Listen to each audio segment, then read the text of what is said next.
Assalamualaikum dan salam jumpa, bertemu lagi dengan Teacher Tiara dalam pelajaran Bahasa Indonesia kelas 7. Nah, Ananda, pada pertemuan kali ini Teacher akan membahas tentang struktur teks deskripsi. Nah, dalam struktur teks deskripsi terdapat 3 bagian. Yang pertama itu ada identifikasi atau gambaran umum. Identifikasi atau gambaran umum ini berisi nama yang dideskripsikan, kemudian lokasi, sejarah, makna kata, atau pernyataan umum tentang yang akan dideskripsikan. Nah, yang kedua ada deskripsi bagian.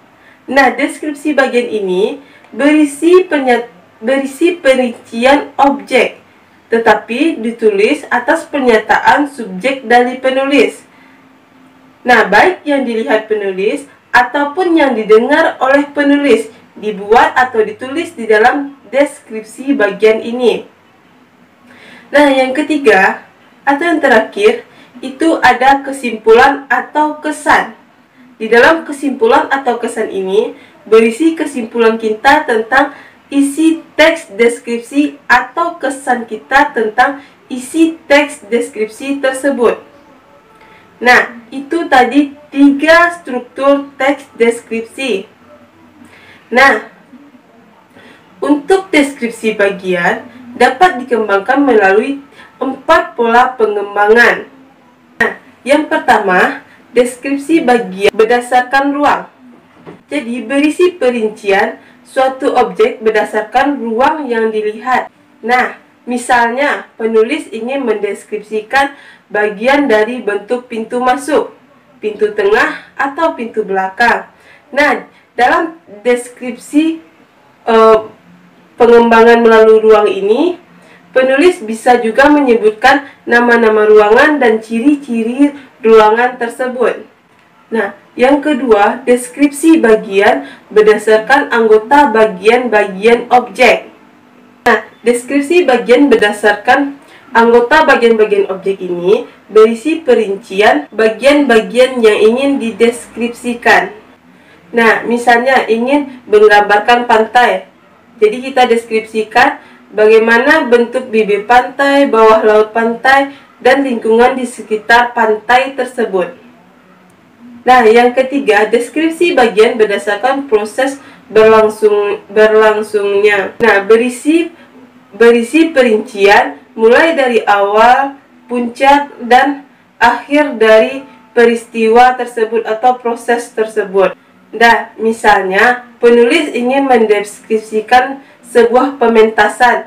Jadi penulis mendeskripsikan dari awal terjadinya pementasan, puncak pementasan, hingga penutup.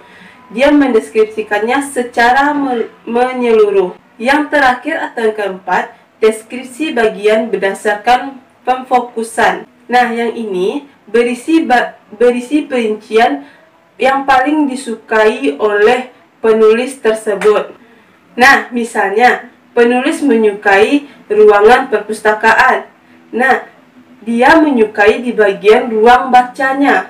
Bagaimana interior ruang bacanya, bagaimana isi-isi dari buku, isi dari ruang baca tersebut. Nah, penulis ingin mendeskripsikan sebuah perpustakaan karena dia lebih menyukai perpustakaan. Nah, di perpustakaan ini dia lebih menyukai di bagian ruang baca. Nah, dia akan mendeskripsikan bagaimana desain dari ruang baca tersebut, bagaimana interiornya, bagaimana susunan yang ada di dalam ruang baca tersebut, dan bagaimana suasana di ruang baca tersebut. Nah, itu tadi 4 pola pengembangan dari deskripsi bagian. Nah, sekian pembelajaran kita hari ini. Selalu jaga kesehatan dan patuhi protokol kesehatan dengan serajin mencuci tangan, menggunakan masker, dan selalu menjaga jarak ketika keluar rumah. Nah, salam sehat. Assalamualaikum warahmatullahi wabarakatuh.